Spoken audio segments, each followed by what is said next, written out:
Hey guys, how's it going? I just thought I'd make a little quick video for you because I had the opportunity to go to IMATS for the first time on the weekend. Super fun, super exciting. Had always wanted to go. It's a little crazy. I'll show you some pictures of what the lineups were like, especially at Makeup Forever. But I think it was worth it. Makeup Forever, I got super lucky. I was not among the first people to arrive. I meant to get up early and I didn't, and so I ended up getting my bracelet on just as the doors were opening. And so of course, when I went to the Makeup Forever station, there were just layers and layers of people everywhere. There was no line, there was no order. It was nuts. It was just like rows of girls like lined up, holding up these pieces of paper going, "Can you get me what I need?" And somehow, I don't know, I got super lucky. I was standing at the end of the table that they were paying attention to first. I was standing there, holding my list out, smiling. I don't know, maybe it was the hair, but I was really happy. I just want to show you some of the things that I got. I was super excited to get a few more Makeup Forever brushes because, as we know, they are super expensive, and who can pass up the opportunity to get 40% off? Hello. So I got this really nice big powder brush. The number on it is 130 wavy. I think it's the biggest powder brush they have, and it's really beautiful. I love it. It's super soft. And it's not quite as dense as the medium powder brush, which I also have. So it's really, really great for setting my makeup if I don't want to put on like a ton of powder. So really glad to have this. I also got a 274 brush, which has a tiny little bit to do your eyebrows at one end and a spoolie at the other, which is super convenient. And I was particularly excited about getting a brush that was really tight at the end. I've got some bigger eyebrow brushes that are kind of splayed because the brushes aren't as high quality. So I've been wanting something a little bit better quality so I can get sort of finer looking lines in my brows. So that's fun. I also picked up a 242 brush. And that's just sort of a domed shadow brush, similar to the MAC 224, but I think a little bit smaller. I just wanted something else that I could use for blending. I did use all three of these this morning, and so far so good. Like I said, this one is super soft, feels like unicorns, and deposits sort of a not too crazy amount of powder onto my face. This one does the job, and again, having the spoolie on the end is very convenient. And this, tiny bit disappointed with this because the head is just a little bit smaller than I thought it would be when I first looked at it. You know how you can't always tell if it's the right size until you fit it into your eye socket? So I might keep using my Sonia Kashuk brush, or I might pick up a MAC 224, but this one is good for sort of working in my upper crease. So not so much blending everything together, which I like to do, but sort of working up here. When I already have color in my crease and I want to apply sort of a transition color just above that, it's perfect for that. IMATS was brush central. Like, it was unbelievable how many different brush options there were, from Hakuhodo, which is, you know, crazy expensive line from Japan, to crown brushes. Watching sort of a demo during which a makeup artist from New York sang the praises of Royal and Langnickel. I decided to try one. This is sort of a small, dense, somewhat flat blush brush that I thought would be really good for sort of more precise blush application than I usually have. Typically I use the Real Techniques blush brush, which is a nice big sort of sparse head, which is really great for sort of depositing a sheer wash of color on the cheeks. This I used this morning for Illamasqua cream blush, and it was great for just picking up a bit of color, buffing it on my hand like this, and then buffing it into the cheek and just placing it exactly where I wanted it. I also used these two brushes this morning. Again, both are also Royal Langnickel. And by the way, these are quite a bit cheaper than sort of other professional brushes, like much cheaper than MAC and all of that, which is why I thought, hey, I'll give it a try if this guy likes them. This is just your basic lip brush. I don't have one, so I'm glad to have one. It's sort of the bristles are nice and flat. I don't know if you can see that. And it's sort of an oval shape, but you know, it does the job, and it was $2, so really, who can complain?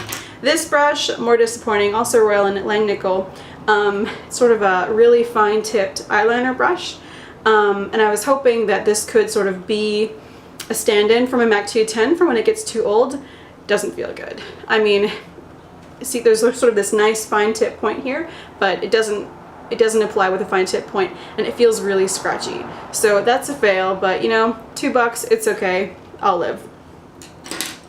What else? I also got the Makeup Forever Artist Palette, the Nudes, which is amazing. This is available at Sephora, but I was able to get it for 20% off in IMATS, which is awesome. Gorgeous, gorgeous product.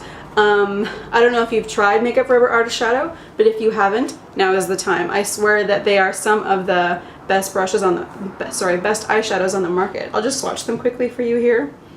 Really quickly what they look like. That is one pass of each color. Beautiful, beautiful neutral colors, super blendable, super pigmented. Really, really happy I got those. So if you happen upon Sephora, you haven't tried the Makeup Forever Artist Shadows, or even if you have and you're wanting to try some more neutral colors, great value. You get to try 9 different colors for $47. Is it really possible to have too many brown shadows? I don't think so. At least I'll never admit to it. Makeup Forever was also letting us have a look at their brand new Ultra HD foundation. I was told that it had never been released, at least in the province of BC. I guess it's sort of an upgraded version of their HD formula. I'm not too familiar with the HD formula. I've only tried it like maybe once as a sample, and I don't remember how I liked it, but this is really beautiful. The shade is R210. The R stands for red. They have colors in the yellow range and the red range, and this is perfect for me, I think. I mean, I'm basically, you know, pasty white, snow white naturally, and this fits perfectly without making me look too yellow, which is often a problem I have. The coverage, I would say, is medium, and the finish is sort of dewy but not too dewy. It's really silky, it's really easy to blend, the finish is beautiful, and we'll see how it lasts, but so far I really like it. What else did I try for the Makeup Forever booth? Oh, I also got an Aqua Rouge in 15, which is pink. And I really like the Aqua Rouge formula. I've tried it before. Unfortunately, I picked this color up without really trying it on. There wasn't much of an opportunity to try anything on at the booth. It was just too crazy, so I picked this up figuring 40% off, hey, whatever. I find the color is a bit warm for me. We'll see if I can make it work. I'm thinking of mixing it with One, which is another color I have that I can't really wear. I'm hoping that 2 of them together will produce more of a rosy shade as opposed to sort of a coral shade, which is what I've got on now. Not a big fan, but we'll see. Like I said, the beautiful thing about the formula is that it wears incredibly well. It wears like a rock. You put it on, let it set, add the gloss, lasts all day. Wonderful. Finally, I also picked up the Makeup Forever Instant Brush Cleanser for 40% off. Haven't tried it, but I've heard that it's alcohol-free, dries really fast, don't have to rinse. Perfect. I'm always in the mood to try something that won't wreck my makeup brushes because I've invested a lot into them. What else? I picked up a few false lashes. I don't wear false eyelashes that often. I typically save them for special occasions, so I like them to be really nice when I do. So I picked up a set of Esquido false lashes, which are pure mink. Really beautiful, and apparently you're supposed to be able to wear them 25 times. So big fan of that. I think they're regularly about $40. I picked them up for $22. You can see how they're really pretty. I don't know if you can see that, but the ends are sort of crisscross, which makes things look really fluttery and full. The bands are black, but I think that's okay because I typically wear sort of black eyeliner. So I'm really excited to try those. I'll let you guys know what I think. Tried a few other false lashes as well. I've heard a lot about Red Cherry, in particular from my eyeshadow consultant. Picked up a couple pairs, not very expensive. I think these were $4 each. And they've got clear bands, which is appealing. I'm hoping they'll be nice and comfortable, but I'll let you guys know what I think of those. That's it for lashes. I was also excited to find Kevyn Aucoin, the medium sculpting powder for a heavily discounted price. I think this is something like, I don't know, 50 bucks on Sephora. I got this for 30 something. It's sort of a really cool toned sculpting powder, nice and matte. And if you're anything like me with really fair, cool toned skin, a lot of sculpting products can be too orange, sort of too warm, and just really not look very natural. So I have NYX Blush and Taupe, which I really like. The color is perfect, but it doesn't last super long. And that's fine. I mean, it's a $10 product, so I just thought I'd give this a try and let you know whether it lasts any longer. I'm wearing it today. So far I like it. What I will say is that a little goes a long way. I'm sort of used to my NYX product where I sort of load the brush up. This was sort of like, whoa, that's a lot, and I had to tap it off, kicked up a lot of powder. So if you know that a light hand is all that's required, you'll have better luck. So I'll let you know how this lasts. So far so good. I really like it. Sort of natural looking shadows. I don't like to overdo it with the contouring. I think Kim Kardashian really overdoes it with the contouring, and they were actually talking about that yesterday at the conference, about how you don't need to contour on every client. Not everyone needs to contour. Corrective makeup is overdone. It's sort of a drag technique, and it's just done too much on Instagram. And you don't need to do it on every client. It's really just supposed to add some dimension to the face. And that really, you might have better luck if you just start by highlighting and then add some contour. I don't know. I have no cheekbones, and so I really like to put them in, but I thought there was a lot of merit to them saying that you really don't need to contour every day. I don't contour every day. I don't have time, but for a special occasion, it's nice. But anyway, I think there's something to be said for looking at your face, looking at your client's face, seeing what they need, and not necessarily doing the full contour job, because I mean, it's about what your client needs. So that was pretty interesting. I also was really excited to learn about Ben Nye at the trade show. Ben Nye is sort of a company that focuses on professionals. It's fashion makeup, it's theatrical makeup, but they also make some products sort of good for every day. And they weren't selling very much. The exhibitor table was telling people all day, all day, all day, we don't have anything for sale, sorry, head to Nigel's. So I did. They didn't have a lot of options, but I picked up one thing. I was excited about trying the luxury powder. It looks like this. I don't know if you've heard of banana powder, which has been made pretty famous by Kim Kardashian. It's what she uses to set her under eye concealer. I don't know if you've seen banana powder, but as the name implies, it's pretty yellow. So again, not going to work for a lady like me. So I had heard that there was a shade called Cameo that could work. Nigel wasn't selling it, unfortunately. But they suggested I try out Studio FX, which is downtown. For those of you who are in Vancouver, it's just on the corner of Burrard and Georgia, which is super exciting. I heard they were having a sale. They didn't need to say anymore. So I headed over there to check it out. Now they had just released a new shade called Rose Petal. Typically Cameo is what they use for fair-skinned girls.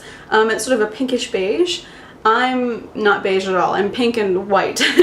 So Rose Petal, which is sort of this soft pinkish color, perfect for me. I don't know if you can see what color that is, but it just blends in really well with my skin. The finish is beautiful, and the most exciting thing, ladies, the price. This, which is 26 grams, which is a huge amount of product. Huge. By comparison, I think the NARS Soft Loose Velvet Powder is something like less than half. I think it's 10 grams actually. So this is 26. The NARS powder is $42. This, $14.75.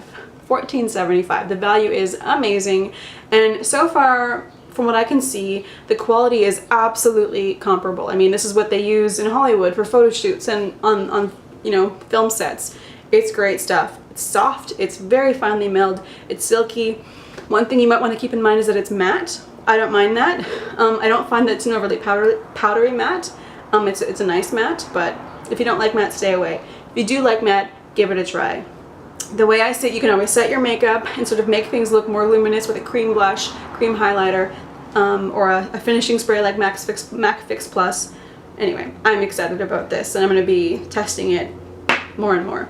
They were also giving out samples of Ben Nye Media Pro Cream Foundation. Haven't tried this, but I'm excited to try it and excited to see a foundation that'll work for my skin. And another Ben Nye product is this lip gloss wheel. I wouldn't think that I would be excited about something like this, but there are 6 different colors of this gloss. And the problem I have with a lot of glosses is that they're super sticky, like MAC lip gloss, not a fan, they're super sticky. This stuff has the consistency of a balm, but it has the shine of a gloss, and they're beautifully tinted. So as you can see, I've tried them quite a bit. Really, really loving these so far. So this was a great find. One other thing I want to show you guys is my first ever Hakuhodo brush. Forgive me if I'm mispronouncing that. It's a Japanese brush brand that's known for their amazing quality. This brush is J5533. It's a tiny little crease brush. It's made of goat hair, and it's beautiful. It feels like, oh, it feels like a cloud. It's just so soft and so beautiful. I didn't think that I was going to be able to justify buying any Hakuhodo brushes because some of them are priced at like $140, $200. Like, I just can't spend it on a brush, no matter how perfect it is. But I saw that there were some eye brushes that were in the $20 range, and so I made sure to pick this one up. It may become my prized possession, we'll see, but I really love it so far. It's very soft, blends things very easily, and it's a great small crease brush. It won't necessarily replace my 217 because it's a little bit smaller, and the 217 will just let me get away with a bit more in terms of product placement in large areas, but I will definitely be putting this into my regular rotation. So I had a chance to try the Younique fiber lashes that have been hyped. They come in this nice little package, and you get 2 products. You get the fiber lashes and you get the gel, like this. Now it's very important to follow the directions, as I learned the hard way. When I put Younique on this morning, I did fiber and then gel. Bad idea. You need to do gel, fiber, and then gel again. And you need to do that so that the fibers have something to stick to. I found that the fiber sort of floated all over my face and made a mess, and it's because they didn't have anything to stick to. So I tried it again. I've got regular mascara on this eye, and I've got Younique on this eye. And you can notice quite a difference. I'm just going to zoom in so you can see. So I've got Younique on this eye, regular mascara on this eye. So it's quite a difference. I'm pretty impressed, and I'll be using this again. I think that's it. I think that's a wrap. Yeah, just let me know if you have questions about any of these things. Let me know if you want fuller reviews, and I'd love to tell you more about them. But yeah, I had a great time at IMATS. It was really amazing, sort of walking around and seeing all the products out there, getting some amazing deals, spending way too much money. And also just watching the speakers do their demonstrations. It was just inspiring to watch people do makeup and do it amazingly. I mean, YouTube is YouTube, but it's another matter entirely to watch a professional in action. You know, YouTubers are amazing, but they typically only work on their own faces. Seeing a pro who can do it to anyone is just inspiring, and seeing how carefully and methodically they work was really inspiring. You know, when I'm doing my makeup in the morning, I just sort of blend, go, but they just do things so precisely and so carefully, and they take their time, and it's just amazing to watch them create these works of art. So yeah, anyway, if you can get to IMATS next year or this year, if you live in a different city, I recommend it. Really fun, really inspiring. Anyway, thanks for your time. I'll talk to you later. Bye-bye.